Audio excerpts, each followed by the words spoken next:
భారీ వర్షాలు రైతుల్ని ఉక్కిరిబిక్కిరి చేస్తా ఉన్నాయి. 20 రోజుల క్రితం భారీ వర్షాలు కురిసి కోదాడ, హుజూర్నగర్ ప్రాంతాల్లో 30,000 ఎకరాల ఆయకట్టు పూర్తిగా నీట కొట్టుకుపోయినటువంటి ఘటన మరొక ముందుకే ఈరోజు మళ్ళీ భారీ వర్షాలు కురుస్తూ ఉన్నాయి కోదాడ, హుజూర్నగర్ ప్రాంతాల్లో. దీంతో ఏపుగా ఎదిగినటువంటి పత్తి పంటలన్నీ కూడా పూర్తిగా ఇబ్బంది పడుతూ ఉన్నాయి. పత్తి పంటలన్నీ కూడా పూర్తిగా నష్టమైపోయే పరిస్థితి వచ్చింది.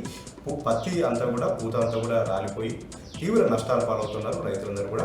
దీంతో పాటు కొన్ని చోట్ల పొట్ట దశకు వచ్చినటువంటి వరి పొలాలు కూడా ఈ భారీ వర్షాలకు నష్టపోతున్నామని కూడా రైతులు ఆవేదన చెందుతూ ఉన్నారు. 20 రోజుల క్రితం కురిసినటువంటి భారీ వర్షాలకు 30,000 ఎకరాల ఆయకట్టు మొత్తం కూడా ఎక్స్కమేటర్ వేసి మట్టి దిబ్బలతో పూర్తిగా సర్వస్వం కోల్పోతే ఇప్పటివరకు ప్రభుత్వం ఒక్క రూపాయి కూడా సాయం చేయలేదు. కేంద్ర బృందం వచ్చి పర్యటన చేసింది కానీ ఏ ఒక్కరు కూడా సాయం చేయలేదని రైతులు వాపోతూ ఉన్నారు. మళ్ళీ ఆ ఘటనలో మరొక ముందుకే మళ్ళీ ఈరోజు భారీ వర్షాలు కురిసి పత్తి పంటలు, వరి పంటలు కూడా పూర్తిగా సర్వనాశనమే కూడా రైతులు బాధపడతా ఉన్నారు.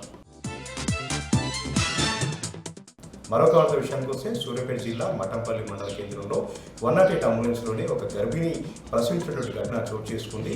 ఆ ఇందు అనేటువంటి ఒక గర్భిణి హుజూర్నగర్ ప్రభుత్వ ఆసుపత్రికి ప్రసవం కోసం అంబులెన్స్లో వెళ్తుండగా ఒక్కసారిగా పురిటినొప్పులు ఎక్కువైపోయి అంబులెన్స్లోనే ప్రసవించింది. దీంతో అక్కడ ఉన్నటువంటి 108 సిబ్బంది చాలా నైపుణ్యంతో తల్లి బిడ్డ ప్రాణాలను కాపాడారు. వెంటనే ఆసుపత్రికి తీసుకెళ్లి వైద్యం అందించడంతో తల్లి బిడ్డ క్షేమంగా బయటపడ్డారు.